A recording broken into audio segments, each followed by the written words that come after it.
Hi అండి. Welcome to our channel Sivareddy పగడాల. మామూలుగా ఇప్పుడు మన రాష్ట్రంలో రాజకీయాలు ఎలా ఉన్నాయంటే టీడీపీ వర్సెస్ వైసీపీ అన్నట్లుగా ఉంది మెయిన్‌గా. అంటే చంద్రబాబు నాయుడు గారు వర్సెస్ జగన్మోహన్ రెడ్డి గారు.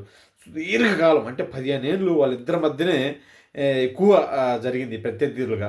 ఇప్పుడు అనొచ్చు వైఎస్ఆర్ వర్సెస్ బాబు కూడా జరిగింది కదండీ. వైఎస్ఆర్ గారు 1998లో పీసీసీ చీఫ్ అయితే 2009లో మరణించారు. అంటే గట్టిగా 10, 11 ఏళ్ళే చంద్రబాబు నాయుడు గారు వర్సెస్ వైఎస్ఆర్ గారు అన్నట్లు జరిగింది. మిగతా కాలం అంతా కూడా చంద్రబాబు నాయుడు గారు వర్సెస్ జగన్మోహన్ రెడ్డి గారే జరుగుతుందనమాట. ఇప్పుడు ఈ అంతకాలంలో చూస్తే చంద్రబాబు నాయుడు గారు ఎప్పుడు కొంచెం ఆశావాది అనమాట. ఏది ఆలోచించినా కొంచెం పెద్దగా ఆలోచిస్తాడు ఆయన. ఈ అమరావతి అనే వ్యవహారం కూడా అంతే అంతే పెద్దగా ఆలోచించాడు. దానికి సరే కొంతమంది విజన్ అంటారు, కొంతమంది దాన్ని హేళన చేస్తారు. అది విషయం పక్కన పెడితే జగన్మోహన్ రెడ్డి గారు యథార్థం ఆలోచిస్తారనమాట. అంటే ఇప్పుడు జరుగుతుంది ఏంది, జరుగుతున్న పరిస్థితి ఏంది, ఇప్పుడు మన చేతిలో ఉంది ఎంత, మనం ఎంత చేయాలి అని. ఇప్పుడు ఆ క్యాపిటల్ విషయంలో ఆయన మాట్లాడిన మాటలు చూసినా, ఈ మావిగని ట్రోల్ చేసినా, ఆయన మాట్లాడే విధానాన్ని, ఈ మావిగని ఎంచుకునే విధానాన్ని బట్టినా ఆలోచిస్తే ఏందంటే, ఇప్పుడు మనకు ఉన్నది ఇంత, మన ఆర్థిక పరిస్థితి ఇంత, మన బడ్జెట్ ఇంత, మన చేతిలో ఉంది ఇంత, దానికి ఇంత ఖర్చు పెట్టాలంటే మన వల్ల అవ్వదు. ఉన్న దాంట్లో కళ్ళు జాపుకుంటే సరిపోద్ది అన్న విధంగా ఆలోచిస్తాడు. అంటే యథార్థంగా ఆలోచిస్తాడు. ఇక్కడ నేను ఈ చంద్రబాబు నాయుడు గారిని తప్పు పట్టట్లేదు, జగన్మోహన్ రెడ్డి గారిని తప్పు పట్టట్లేదు.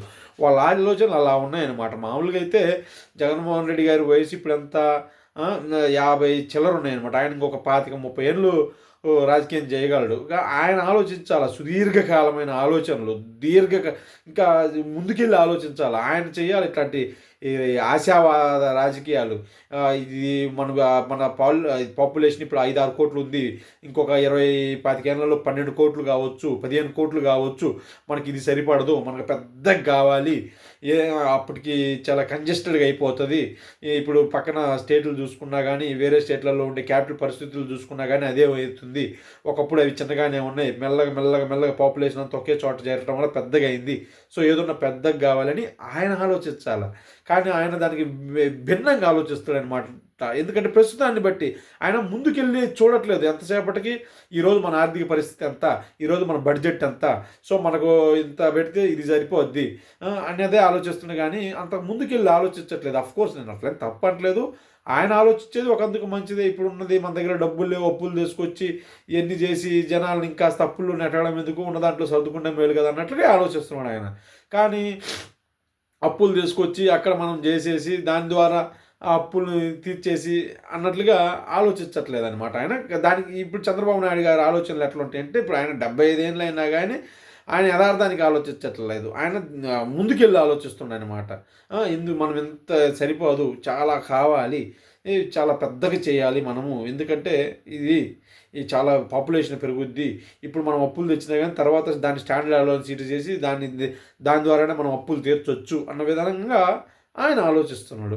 మామూలుగా కొంతమంది విశ్లేషకులు ఏమంటారంటే, చంద్రబాబు నాయుడు గారే 2019లో ఇలా అమరావతి ఇంత కావాలి అంత కావాలి అని ఆలోచించకుండా సింపుల్గా ఉన్న దాంట్లో ఏదో వైజాగ్నో లేకపోతే నార్మల్ విజయవాడనో చేసేసి ఇది సరిపోతుందిలే అనేది సింపుల్గా ఆలోచించి ఏదేదో చేసేసుకుంటా పోతే జగన్ ఒక ఛాన్స్ అన్నా కూడా మళ్ళీ చంద్రబాబు నాయుడు గారే గెలిచేవాళ్ళు అని కొంతమంది అంటారు.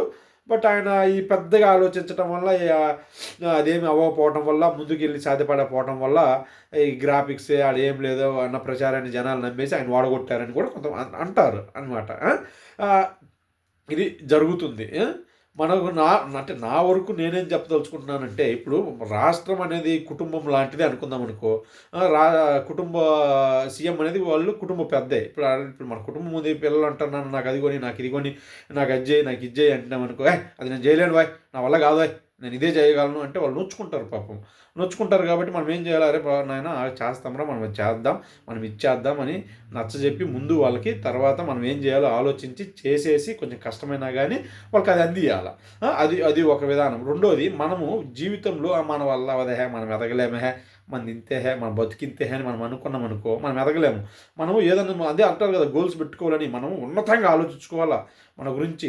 మనం అక్కడికి ఎందుకు వెళ్ళలేము, మనకు వెళ్ళగలం, మనకి ఇంత కావాలా, మనం ఇంత చెయ్యాలా, మనం ఈ లెవెల్కి ఎదగగలగాల అని ఆలోచించుకుంటే ఆ రకంగా మనం కష్టపడతాం, అక్కడ దాకా ఎదగగలమన్నమాట.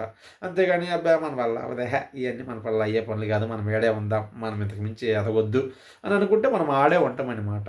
అది ఇప్పుడు కుటుంబాన్ని తీసుకున్న మన ఒక ఓనుగా తీసుకున్నా కానీ అంతే. ఇప్పుడు మన రాష్ట్రానికి మనకి జాలే, మనకి ఇంతకు మించి పెద్దదొద్దు, అదే పెరిగి పెద్దది అవుతుంది అంటే అవ్వదు. మనం ఆలోచించాలా, మనం ఆలోచించి మన పెద్దది కావాలి అనుకోవాలా, దాన్ని బట్టి మనం అడుగులు వేయాలి. కాకపోతే అడుగులు బాగుండాలా. ఇప్పుడు జగన్ గారికి చంద్రబాబు నాయుడు గారు చేస్తున్న విషయాలలో ఇదన్నమాట మెయిన్ ఉంది తేడా. ఇది వల్లనే ఎక్కువ మంది చంద్రబాబు నాయుడు గారి యొక్క ఆశావాదాన్ని నమ్మారు, ఆయన వింటున్నారు. జగన్ గారి యొక్క యథార్థవాదాన్ని అర్థం చేసుకోలేకపోతున్నారు, ఆయన ట్రావెల్ చేస్తున్నారు. Okay, thank you so much.